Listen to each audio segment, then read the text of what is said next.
I thought catching my wife cheating was the worst thing that could happen to our 21-year marriage. I was wrong. The email she sent me a year after our divorce revealed a betrayal so devastating. It made me question everything I thought I knew about the woman I'd share my life with. My name is Neil Whitman. I'm 52 years old, and up until 3 years ago, I thought I had it all figured out. I'd built Whitman Industrial Supply from nothing into a multi-million-dollar operation, distributing heavy machinery and equipment to manufacturing plants across the Midwest. 26 years of 16-hour days, missed dinners, and weekend phone calls have paid off. The business was thriving. My 2 kids, Samuel and Sierra, were good students, and my wife, Monica, seemed content with our comfortable life in suburban Chicago. That Tuesday evening in October started like any other. I just closed a deal with a steel plant in Gary, Indiana. A contract worth nearly $500,000. I was feeling good, planning to take Monica out for a nice dinner to celebrate. Maybe rekindle some of that spark we'd lost somewhere along the way. I pulled into our driveway around 7:30, later than usual, but not uncommon for me. The house was quiet when I walked in, which struck me as odd. Usually Monica had the TV on in the kitchen while she prepared dinner, where I could hear Sierra practicing piano upstairs. "Monica, you home?" I called out, setting my briefcase down by the front door. No answer. I walked through the living room toward the kitchen, loosening my tie. That's when I heard it. Laughter coming from upstairs. But it wasn't the kind of laughter I was used to hearing from my wife. This was different. Intimate, the way she used to laugh with me when we were dating. My stomach tightened as I climbed the stairs, each step feeling heavier than the last. The sound was coming from our bedroom, and the door was slightly open. I approached slowly, not wanting to believe what my instincts were telling me. Through the gap in the door, I could see Monica sitting on our bed in a silk robe I'd bought her for Christmas last year. She was holding her phone, clearly on a video call with someone. Her body language was relaxed, flirtatious, even in a way I hadn't seen directed at me in years. "I can't wait to see you this weekend," Monica was saying to whoever was on screen. "It's been too long since our last trip." My blood ran cold. "Trip? What trip?" "I know, baby," came a man's voice through the phone speaker. "I've been thinking about you constantly since Chicago." Chicago? The business conference she'd attended last month. The one where she claimed to be networking with potential vendors for her interior design consultancy. I stood frozen in the hallway, watching my wife of 21 years, flirting with another man in the bed we shared. She hadn't noticed me yet, too absorbed in her conversation to sense my presence. "Monica," I said quietly, pushing the door open wider. She spun around so fast she nearly dropped the phone, her face going white as she saw me standing there. The guilt in her eyes told me everything I needed to know. "Neil, this isn't what it looks like." She stammered quickly, ending the call. But I'd already heard enough. The casual intimacy, the mention of trips I knew nothing about, the way she'd been glowing lately. Pieces of a puzzle I've been unconsciously ignoring suddenly fell into place.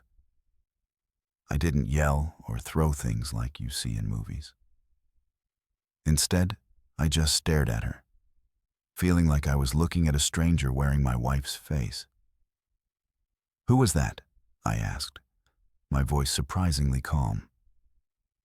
Monica clutched her phone to her chest, her mouth opening and closing without any words coming out. That silence told me everything. I walked out of that bedroom without another word. There was nothing Monica could say that would make sense of what I just witnessed. And I wasn't about to give her the chance to spin more lies. I went straight to my home office and poured myself 3 fingers of bourbon. My hands were shaking as I lifted the glass to my lips. 21 years of marriage, and I'd caught my wife red-handed with another man. The worst part wasn't even the betrayal itself. It was realizing how long I've been living in a fool's paradise.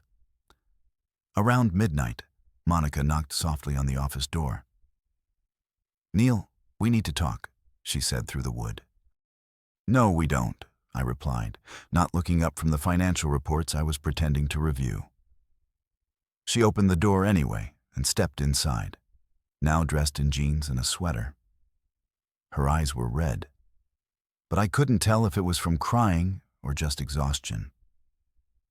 "What you saw tonight? It's complicated," Monica began. I finally looked up at her. "Complicated? You were half naked talking to another man about trips I didn't know you'd taken. Seems pretty straightforward to me." Monica sat down in the chair across from my desk without being invited. "You don't understand the situation we've been in, Neil. We haven't been happy for years. I set down my glass harder than necessary. "Don't drag me into your justification for cheating. When's the last time we went out together?" Monica shot back. "When's the last time you asked me how my day was? You come home, eat dinner in silence, and disappear into this office until bedtime." I stood up, feeling my temper rising. "I've been working my rear end off to provide for this family. Every 16-hour day, every missed dinner, every weekend phone call was for you and the kids. Providing isn't the same as being present," Monica said, her voice getting sharper. "I needed a husband, not just a paycheck, so you found one somewhere else." I walked around the desk to face her. "How long has this been going on?" Monica looked away. "It started as just talking online. About 6 months ago. 6 months. I felt like I've been punched in the gut." "And the trip to Chicago?" "That's when we met in person for the first time," she admitted. "Jesus, Monica." I ran my hands through my hair. "Do you have any idea what you've done to us?" "To Samuel and Sierra." "The kids don't have to know anything," Monica said quickly. "We can work through this. Go to counseling. I made a mistake." "But a mistake," I interrupted. "A mistake is forgetting to pick up milk. This was a choice. Multiple choices over 6 months." Monica stood up, tears starting to flow now. "I know I hurt you, but I was lonely. I felt invisible in my own marriage." "You were invisible because you chose to be," I said, my voice steady despite the rage building inside me.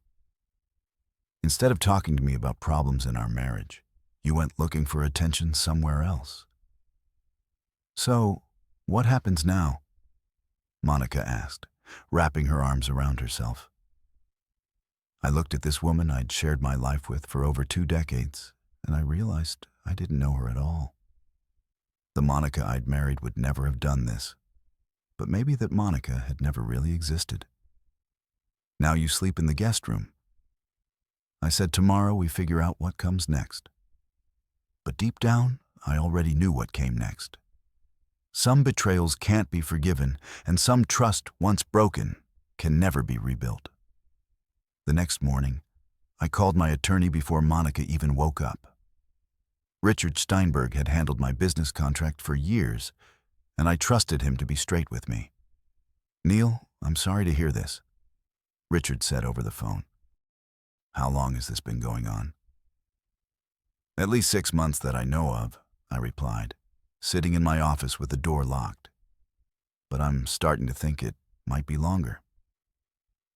"What makes you say that?" "I've been thinking about that all night. There were signs I ignored. Late nights working on design projects, weekend trips to visit clients that seemed excessive. She's been distant for over a year now." "Do you want to try counseling first?" Richard asked. "No," I said without hesitation. I caught her red-handed. "Richard, there's no coming back from this." After hanging up with Richard, I did something I probably should have done months ago. I started paying attention to details. Monica's credit card statements, her phone bills, her calendar. What I found made my blood boil. Hotel charges in Chicago I didn't know about. Expensive dinners for two when she claimed to be eating alone. Phone calls to the same number lasting hours, always when I was at work. But the real kicker was when I found receipts for lingerie I'd never seen her wear. Victoria's Secret, Fredericks of Hollywood, hundreds of dollars worth of items that weren't for my benefit. When Monica came downstairs around 10 o'clock, she found me sitting at the kitchen table with a stack of statements spread out in front of me. "What's all this?" she asked, pouring herself coffee. "Your spending habits," I said, not looking up. "Interesting reading." Monica's face went pale as she saw the hotel receipts. "Neil, I can explain." Can you?" I stood up, holding one of the receipts. "The Marriott in Chicago, September 15th. "You told me you were staying at the conference hotel." "I was," Monica said weakly. "The conference was at the Hyatt," I replied. I checked. Monica sat down heavily in the chair across from me. For the first time since this whole mess started, she looked defeated. "How long?" I asked. "And don't lie to me anymore. I'm done with lies." 2 years, she whispered. 2 years. The betrayal hit me like a physical blow. Jesus, Monica. 2 years. "It started online," she said, tears flowing now. "Just chatting at first, then video calls. The first time we met in person was last year during your supposed sister's wedding in Detroit." I asked. Monica nodded, unable to meet my eyes. I felt something inside me shut down completely. This wasn't just an affair. It was a double life. For 2 years, she'd been lying in my face every single day. "I want you out," I said quietly.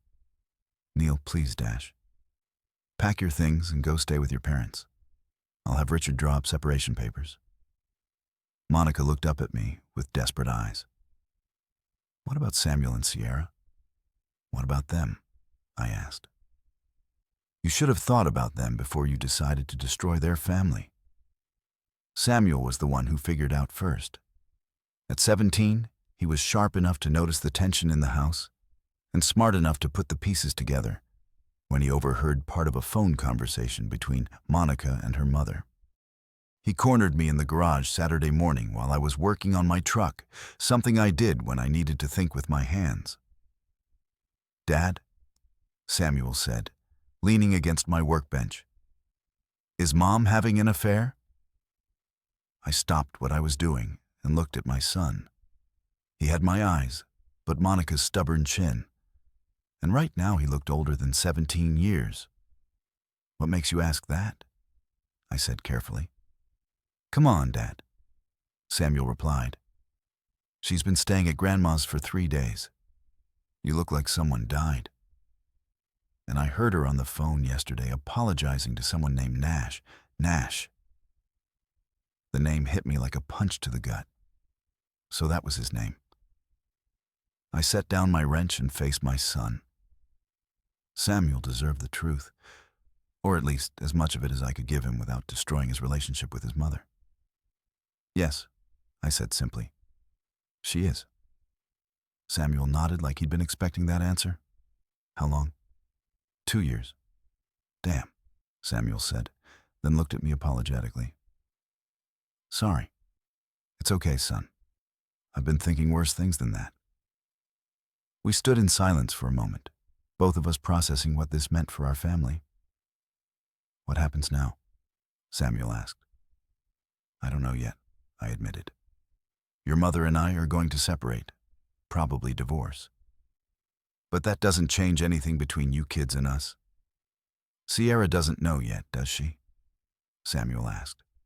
"No, and I'd rather tell her together with your mother when the time is right." Samuel picked up one of my tools, turning it over in his hands. "I'm not surprised, about Mom. That caught me off guard." "What do you mean?" "She's been different the last year or so," Samuel explained. happy in a way that didn't include us, if that makes sense. Like she had some secret that made her smile. My son's observation stung because it was so accurate. Monica had been glowing lately, and I'd been fool enough to think it was because she was content with our life. "Are you okay?" I asked Samuel. He shrugged. "I'm 17, Dad. I'll be going to college next year anyway. But Sierra is going to be messed up about this. We'll help her through it." I said, "Yeah." Samuel agreed. Then he looked at me directly. "For what it's worth, Dad, I don't blame you. I've seen how hard you work for us." Coming from my son, those words meant more than any apology Monica could offer. Monica moved back in with her parents, but that didn't stop her from trying to manipulate the situation. She called constantly, sent lengthy text messages explaining how sorry she was, and even showed up in my office twice trying to convince me to give her another chance. What you didn't know was that I'd hired a private investigator. Tony Marcelli came recommended by Richard, my attorney, former police detective specialized in adultery cases. Within a week, he'd uncovered more than I bargained for. "Your wife's been busy?" Tony said, sitting across from my desk with a thick folder in his hands. This Nash character, his full name, is Damon Cross. He's 38, divorced, works in medical equipment sales. "How do they meet?" I asked. "Online dating site," Tony replied. "She created a profile 2 years ago using her maiden name. 2 years, even longer than I'd thought." "There's more," Tony continued, opening the folder. "Bank record shows she opened a separate checking account 18 months ago. She's been funneling money from your joint account. Small amounts, but consistent.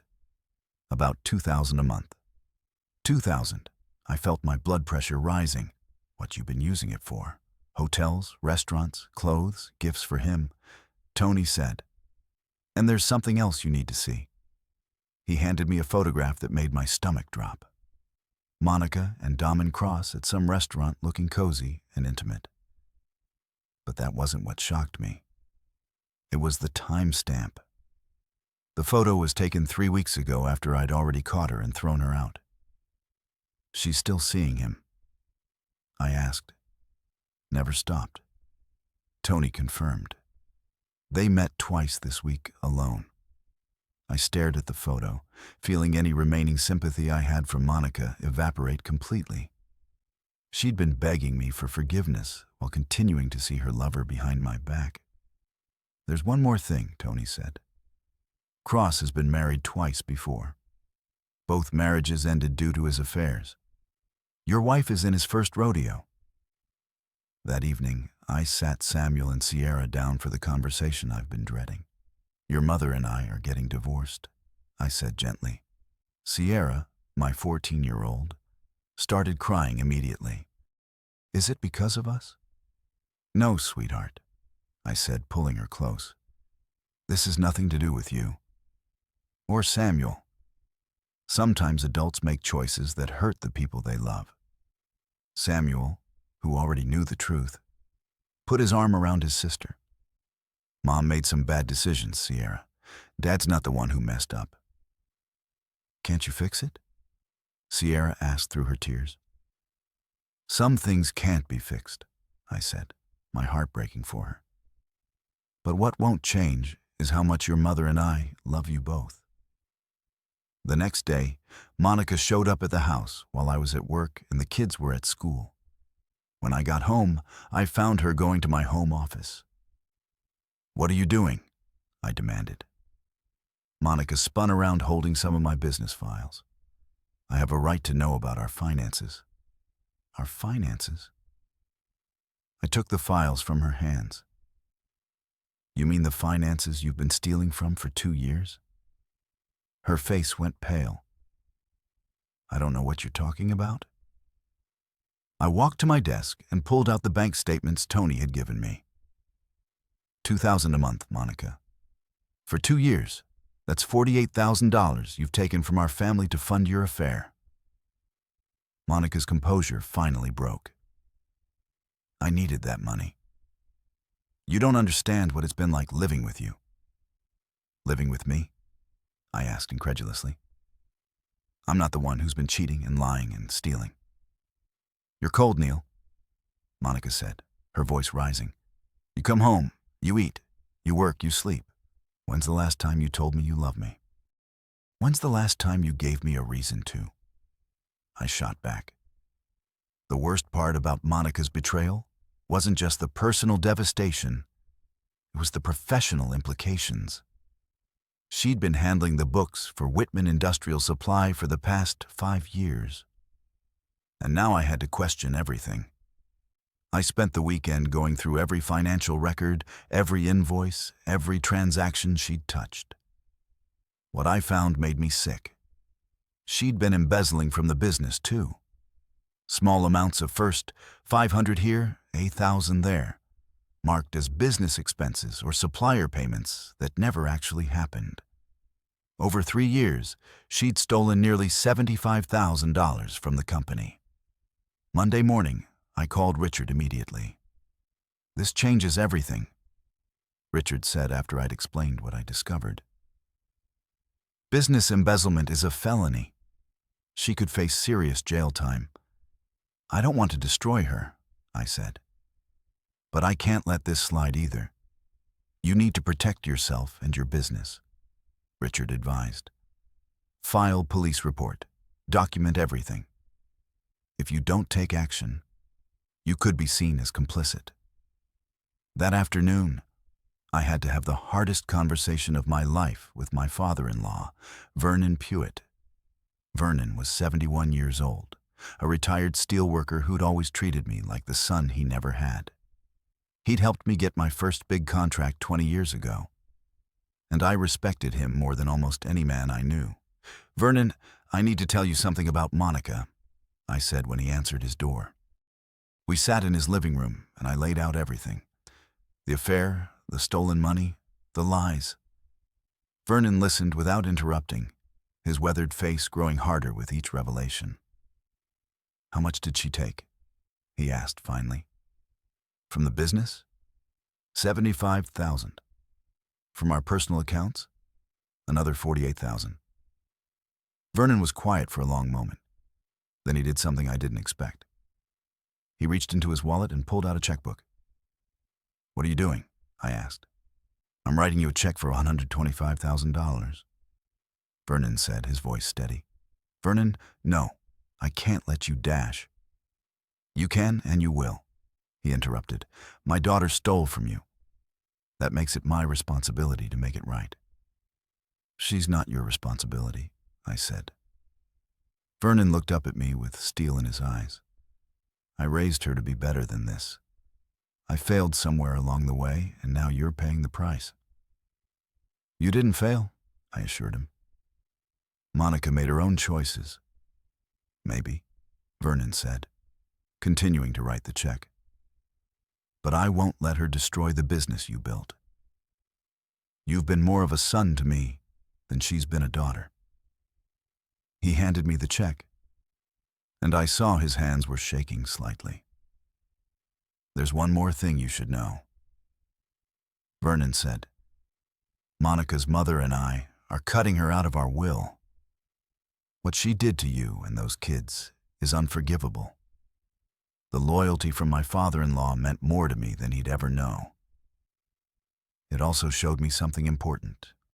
Even Monica's own father recognized that what she'd done was beyond redemption. 2 weeks after filing for divorce, I discovered that Monique and Damen Cross had escalated their relationship in a way that threatened everything I'd built. Tony, my private investigator, called me at work with urgent news. Neil, we have a problem, Tony said. Cross has been taking photos of your financial documents. Someone's been feeding him inside information about your business. What kind of information? I asked, feeling a chill run down my spine. Client lists, supplier contracts, profit margins. The kind of stuff that could destroy your competitive advantage if it fell into the wrong hands. I sat down heavily in my office chair. Monica, that's my guess. Tony confirmed. She had access to everything before you threw her out. Question is, what's Cross planning to do with it? I found out the next day when 3 of my biggest clients called to cancel their contracts. Each one gave the same vague excuse about exploring other options and reassessing their supply chain needs. But when I pressed Jim Patterson from Midwest Manufacturing, a guy I've been doing business with for 15 years, he finally told me the truth. Neil, someone's been calling our purchasing department. Jim said reluctantly. They're offering the same equipment you provide, but at 20% below your prices. They knew details about our current contracts that only you should know. Who was calling? I asked, though I already suspected the answer. Guy named Cross said he worked for a new distribution company called Superior Industrial Supply. My blood boiled. Dom Cross wasn't just sleeping with my wife.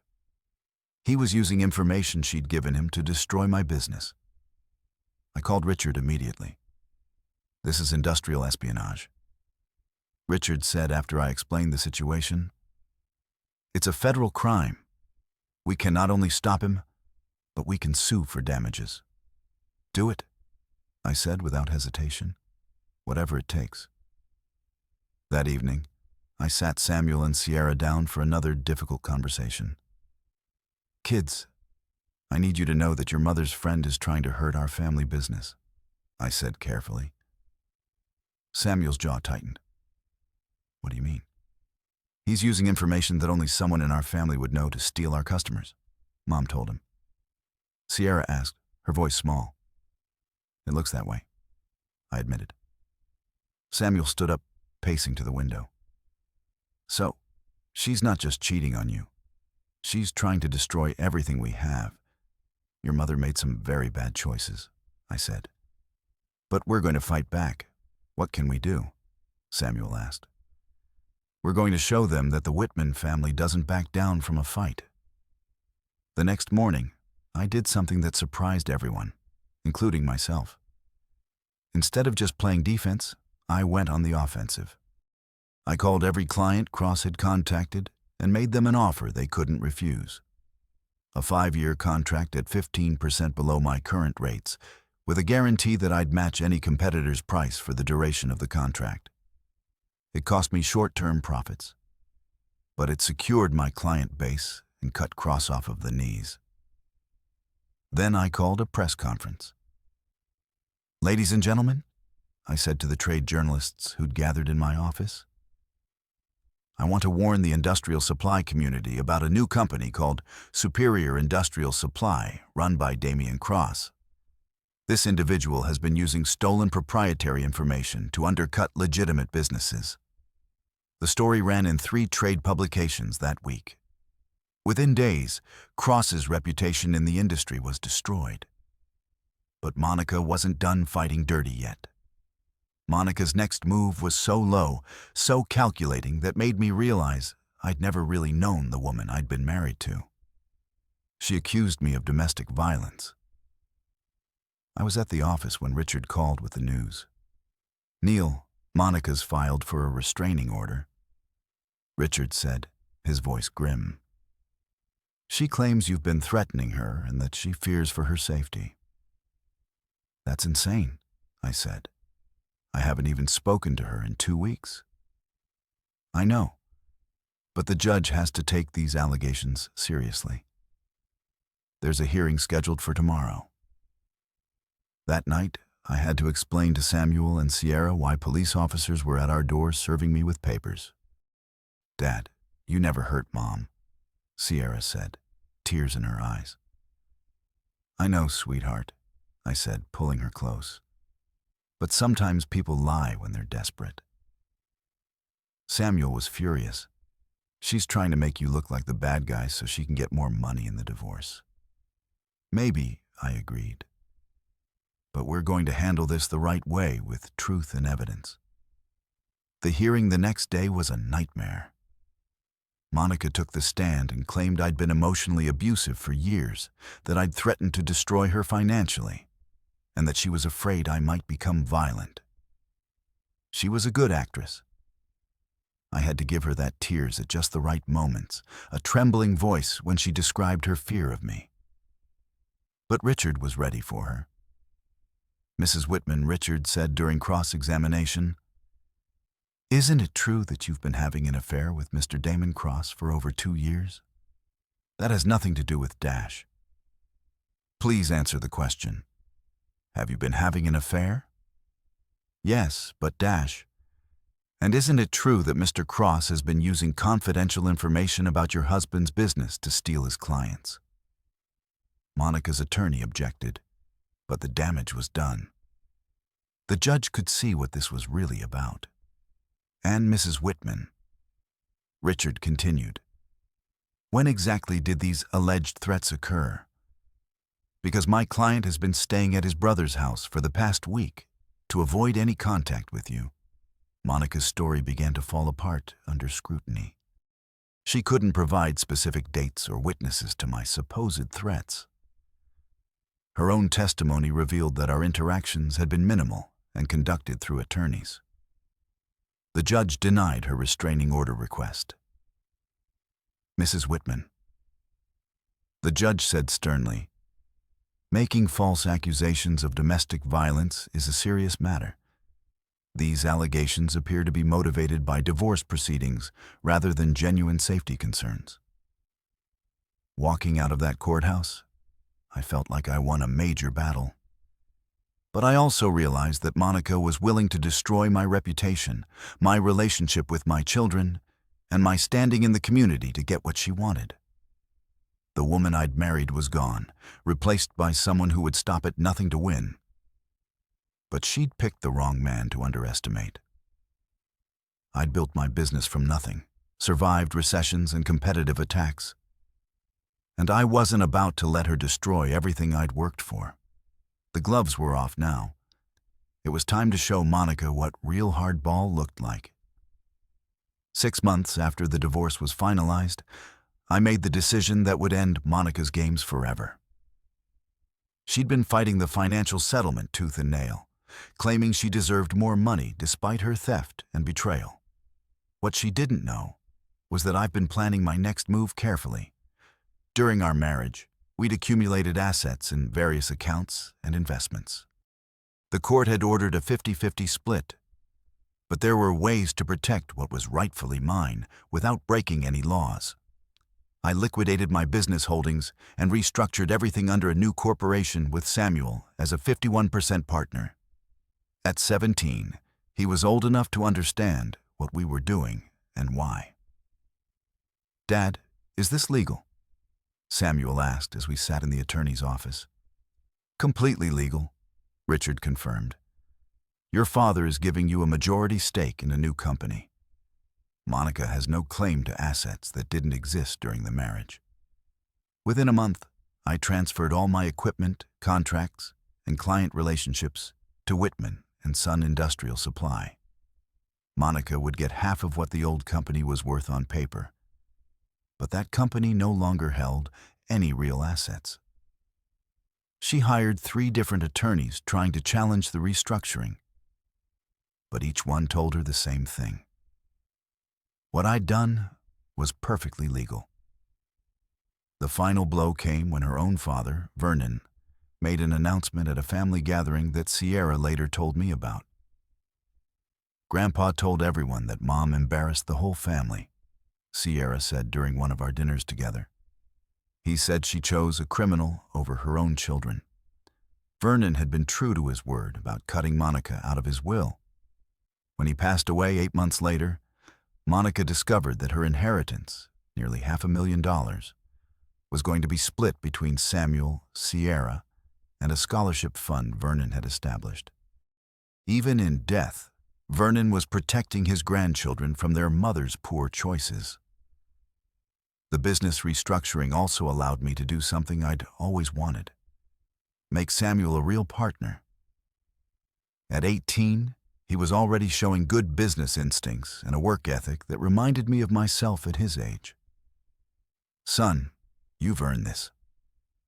I told him the day we signed the final partnership papers.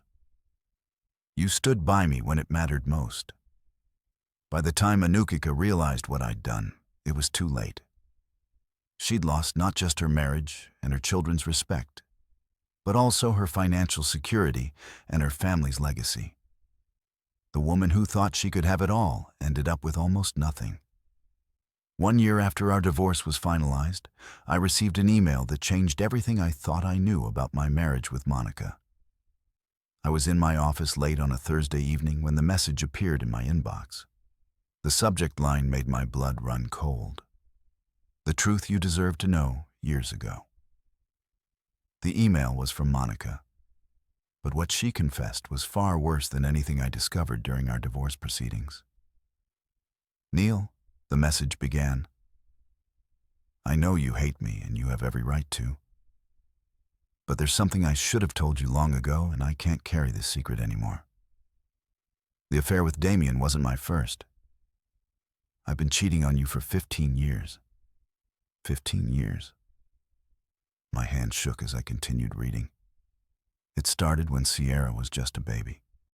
You were working so much building the business, and I felt invisible. I met someone online, and it turned into a physical relationship that lasted 2 years. After that ended, there were others. Short affairs, weekend flings, men I met through work.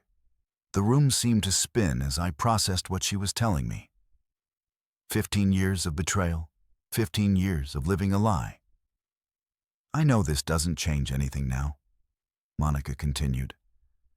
But I needed you to understand that our problems weren't just about the last few years. I stopped being faithful to our marriage almost from the beginning. And I'm sorry.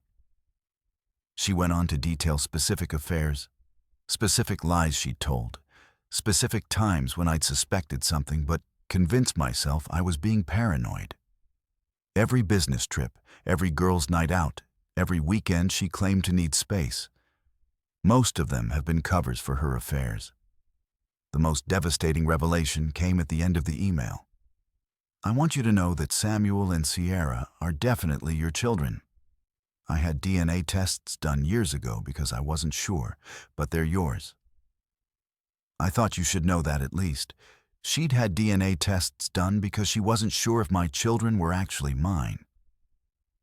The betrayal was so complete, so thorough, that it took my breath away.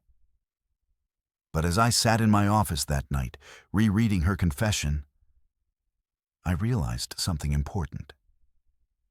This email wasn't just Monica finally telling the truth, it was her final attempt to hurt me. She wanted me to know that our entire marriage had been a sham. She wanted me to doubt every memory, every moment of happiness we'd shared. She wanted me to feel like the biggest fool who ever lived. Instead, I felt free. All the guilt I'd carried about my failed marriage, all the self-doubt about whether I could have done something different, all the wondering if I'd been too harsh in my judgment of her, it all disappeared. Monica had never been the woman I thought I'd married. The real Monica had been a liar and a cheater from almost the very beginning. The woman I'd fallen in love with had never really existed. I deleted the email without responding and went home to my children. Dad, you look different tonight, Sierra said when I walked in the door. Different how? I asked. Lighter, she said, like you're not carrying something heavy anymore. She was right.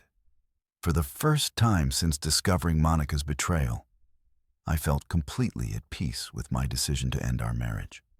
I'd fought for my children, protected my business, and refused to let her destroy everything I'd built. Some men might have been crushed by learning the full extent of their ex-wife's betrayal. But I saw it as the final proof that I'd made the right choice. Monica had thought she was delivering a killing blow with that email. Instead, she'd given me the gift of absolute certainty. I was better off without her. My children were better off without her. And our future was brighter because she was no longer part of it.